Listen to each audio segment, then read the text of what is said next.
기능 분석이라는 관점에서의 성과를 낸 거는 지금 우리가 하고 있는 게 거의 세계 최고 수준. 이거는 제 얘기가 아니에요. 유럽 애들이 이 정도면 니네가 거의 세계 최고 수준인데, 근데 걔네들이 관심 있는 거는 실제 농가에서 해봤어 안 해봤어. 우린 실제 지금 농가에서 적용을 해서 하고 있거든요. 그래서 그런 관점이 사실은 되게 중요한 것 같아요. 기술적으로는 상당한 수준에 와 있어요.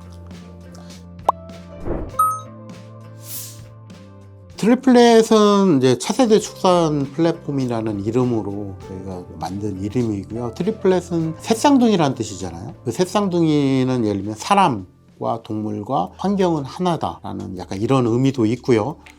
트리플렛은 뒤에 원래 트리플렛 스페이스라고 해서 트리플렛 S, P, A, C, E 해서 크게 5가지 기술로 이루어져 있고요. 그 중에서 이제 트리플렛 S는 차세대 축산 플랫폼이라고 해서 공기 재순환 방식을 제공하는 축사 플랫폼을 이야기를 하고요. 트리플렛 P는 디지털 트윈이 적용된 이제 플랫폼을 얘기를 합니다. 세 번째 트리플렛 A는 실제 농가가 운영할 수 있는 시스템. 그 다음에 트리플렛 C는 동물복지 인증이라고 하는 이제 그런 거를 인증할 수 있는 농가용 또는 정부용 그런 프로그램을 의미를 합니다. 트리플렛 E는 세이프 아이라고 해서 소위 얘기하는 인공지능이 돼지나 환경을 24시간 감시를 통해서 질병을 미리 감지하거나 돼지 행동 분석을 통해서 환경을 감지한다든지 해서 할 수 있는 계속 24시간 바라보는 눈과 같은 E.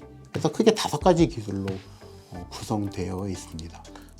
먼저 하나씩 질문을 드리면, 방금 공기 재순환이라고 하셨는데 혹시 그게 어떤 의미인지 간단히. 개념적으로 쉽게 얘기 드리면 축산 농가 같은 경우에 여름에는 내부의 온도를 낮추고 악취 문제 이런 것 때문에 환기를 사실 거의 풀로 하죠. 외부로 공기를 다 빼내요.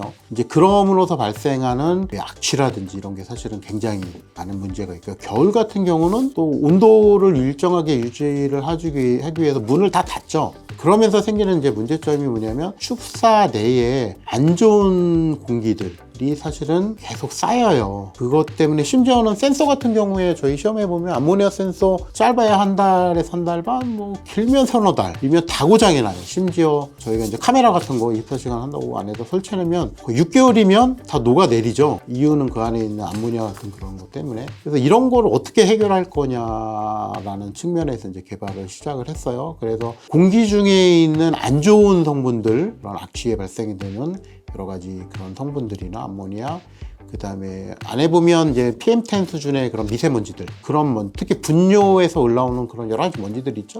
이게 동물에도 안 좋고 그 안에 들어가는 사람한테도 안 좋고 사실은 전부 다 악취로 나오면 또 안 좋고, 그래서 이런 안 좋은 성분들을 필터링을 해서 다시 축사 안에다 집어넣는 거예요. 순환을 시키는 거죠.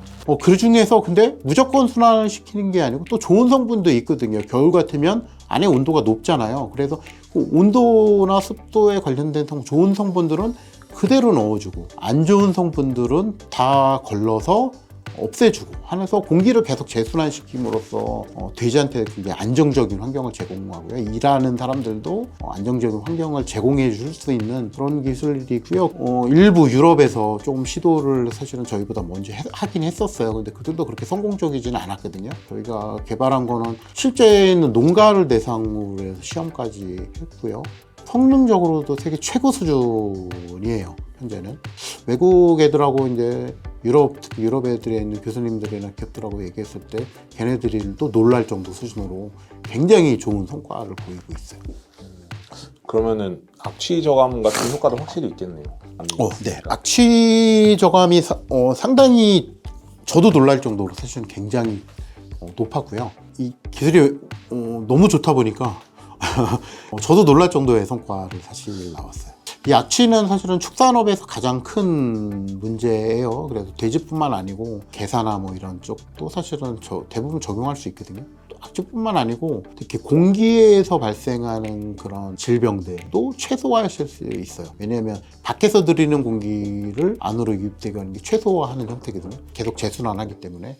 그래서 축산질병의 상당수가 공기에서 전염되는 또는 먼지에서 전염되는 경우도 제일 많죠. 이런 질병들도 상당히 많기 때문에 질병을 감소시키는 역할도 해요. 또 환경이 좋아지면 생산성이 굉장히 많이 올라갑니다. 지금 우리 시험한 거 보면 소위 자돈사에다가 지금 메인 시험을 하고 있는데, 자돈사 같은 경우에는 짧게는 3, 4일에서 거의 일주일 이상의 기간 단축도 하고 있어요. 그러니까 애들이 환경이 좋아지니까 엄청 잘 먹는 거예요. 보통 자돈사에서 뭐 농가마다 약간 다르지만 40일 이상 거기서 키우잖아요. 근데 그 키우는 시간을 겨울철 같은 경우 일주일 이상을 딱 줄여요. 그러니까 농가 입장에서 자돈사에서 세기간 일주일을 찌르면 전체 기계간으로 찌르면 일주일 이상의 효과가 나죠. 더 빨리 출하할 수 있다는 얘기. 이거는 엄청난 생산 효과를 유발할 수 있거든요. 그래서 그런 관점에서도 저희가 주의 깊게 보고 있어요. 그 또 하나 지금 말씀. 디지털 트윈이 먼저 왜 필요한지를 좀 아셔야 되는데, 농업이나 축산이나 수산이나 다 마찬가지인데 되게 단순하지가 않잖아요. 예를 들면 환경 제어도 해야 되고 환경 모니터링도 해야 되고 그 안에 있는 대상 식물이나 어떤 그런 동물의 또 상태도 알아야 돼요. 그리고 에너지 요소도 있죠, 질병 요소도 있죠. 뭐 되게 요소가 많아요. 근데 지금 연구 개발하고 있는 것들은 사실은 다 따로 하고 있어요. 예를 들면 쉽게 해서 원예를 얘기를 들면, 시설 연구하시는 분은 시설만 하고 있고, 딸기 연구하시는 분은 딸기 생육만 중점적으로 연구를 하죠. 그 다음에 뭐 IT 하는 기업들은 그거 어떻게 쉽게 제어하지? 이런 것만 연구를 해요. 사실은 동물도 그렇고 그런 작물도 그렇고 이게 단 한 가지 연구로 해결되는 게 아니고 되게 복합적으로 엮여야 되는 연구예요. 하나만 빠져도 잘 안 되죠. 그래서 트윈이라고, 디지털 트윈이라고 하는 그 개념은 굉장히 이렇게 분산화된 연구를 하나로 모을 수 있는 플랫폼의 개념이에요. 그리고 두 번째로는 특히 농축산 쪽은 시험 조건이 되게 까다롭죠. 예를 들면 축산농가 같은 경우에 내가 처음에 축사를 설계를 했을 때 환기량을 어느 정도 계산을 하죠. 그 다음에 열량도 계산하고 돼지를 총 기를 수 있는 마리수도 계산을 해서 축사 시설을 설계해서 집어넣었어요. 근데 키우다 보면 그게 다 안 맞거든요. 현실하고 차이가 좀 납니다. 이게 농가를 돌아다니면서 사실은 깜짝 놀란 게, 의외로 농장주가 잘 몰라요. 컨설팅을 받아요. 건축에 대한 컨설팅을.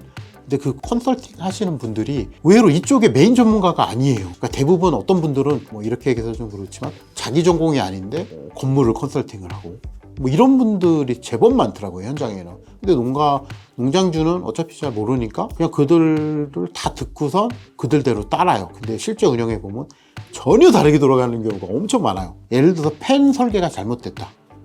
안에 내부의 풍량이라든지 빨아들이고 내보낼 수 있는 공기량이든 이런 설계가 잘못돼서 상태가 안 좋으면 지금은 어떻게 하냐면 그대로 씁니다. 대부분의 농가들이. 그대로 쓰는 이유는 다른 팬으로 바꿨을 때 될까?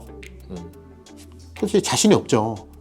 팬 공사에서 다뤄놓으면 돈이 뭐 몇십만 원이 들어간 거, 작게는 몇백에서 수천만 원이 다시 들어갈 수 있거든요. 그러니까 못 바꿔요, 현실적으로. 뭐 그 다음에 돼지를 또 빼내서 몇 달 동안 또 못하니까 쉽게 못 바꾸죠.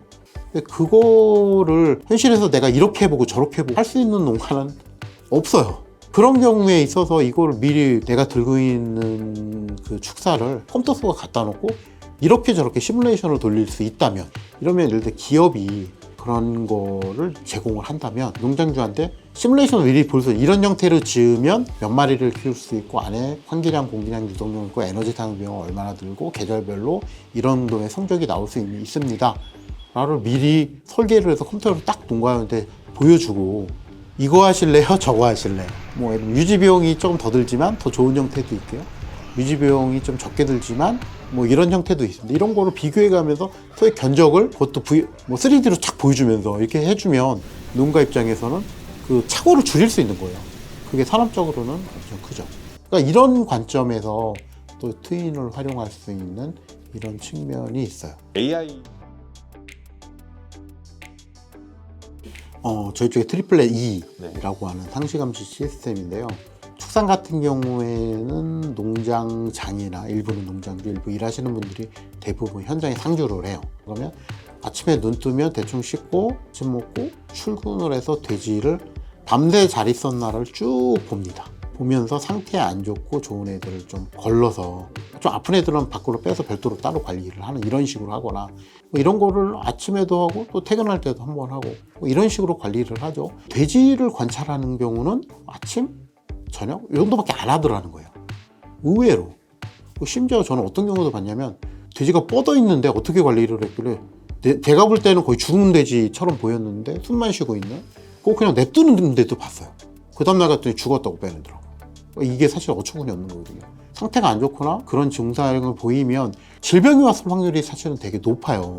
그리고 눈에 보이지 않지만 여러 가지 가축질병에 걸렸을 확률이 첫 번째로 가장 크고, 두 번째는 환경이 안 좋아서 그럴 경우도 있어요. 저희가 실제 이제 시험하면서 느낀 건데, 이런 거를 영상 카메라 하나 달아서 관찰할 수 있다면 사실 되게 좋은 거고, 근데 그거를 우리는 24시간 동안 관찰을 하는 거예요.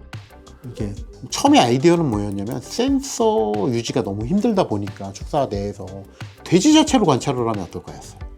돼지 자체가 센서니까. 사람도 똑같죠. 추우면 움츠리고 안 움직이고 옷을 입고, 더우면 옷을 이렇게 다 벗잖아요. 돼지는 옷을 입을 수는 없으니까. 그래서 돼지를 좀 인공지능으로 관찰을 하면 어떨까라는 게 사실 첫 번째 아이디어였고, 돼지의 객체를 인식하고 분석하는 기술은 별로 어렵지 않아요. 근데 그거에 의미를 부여하는 게 사실은 어렵죠. 돼지가 환경에 따라서 얼마나 응집이 되거나 얼마나 이렇게 분산되고 얼마나 활동량을 보이고, 또는 그거에 따라서 먹이를 가서 분수를 얼마나 하고, 이런 거를 이제 수의학적으로 또는 동물 행동학적인 측면에서 분석하는 기술. 예를 들면 우리가 라벨링을 할 때 대부분 그냥 서 있는 애들만 하거든요. 근데 누워 있고 걸어 다니고, 뭐 예를 들면 이렇게 뒤집어 있고 배 까고 있고, 뭐 이런 것들을 다 별도의 라벨링을 했어요. 그러니까 이걸 처음에는 안 했었거든요. 그러다가 나중에 이제 그런 거를 보니까는 이게 얼마나 앉아있고, 얼마나 서있고, 얼마나 움직이고, 이게 사실은 굉장히 중요한 임팩트가 있는 거더라고요.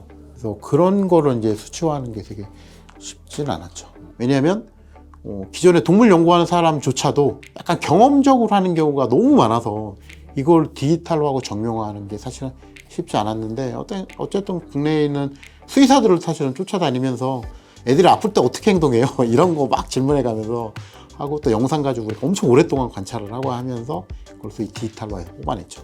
저희가 그거 관련해서 논문도 사실은 엄청 많이 찾아봤고, 몇백 건의 논문을 뒤져서 뭐 이런저런 행동도 해서 봤는데, 그래서 행동 분석이라는 관점에서의 성과를 낸 거는 지금 우리가 하고 있는 게 거의 세계 최고 수준. 이거는 제 얘기가 아니에요. 유럽 애들이 이 정도면 니네가 거의 세계 최고 수준인데, 근데 걔네들이 관심 있는 거는 실제 농가에서 해봤어 안 해봤어요. 우린 실제 지금 농가에서 적용을 해서 하고 있거든요. 그래서 그런 관점이 사실은 되게 중요한 것 같아요. 기술적으로는 상당한 수준에 와 있어요. 농축산 분야는 물론 그런 이쪽에 있는 굉장히 대기업도 있지만, 작은 시장도 사실은 곳곳에 숨어 있기 때문에 저희가 기술적인 경쟁력, 그리고 현장의 경험과 그 해당 분야에 대한 이해도가 높다면 충분히 창업도 가능하고, 저는 이런 창업기업들이 굉장히 많았으면 좋겠고, 저를 찾아오면 제가 얼마든지 많이 도와드릴 용의가 있어요.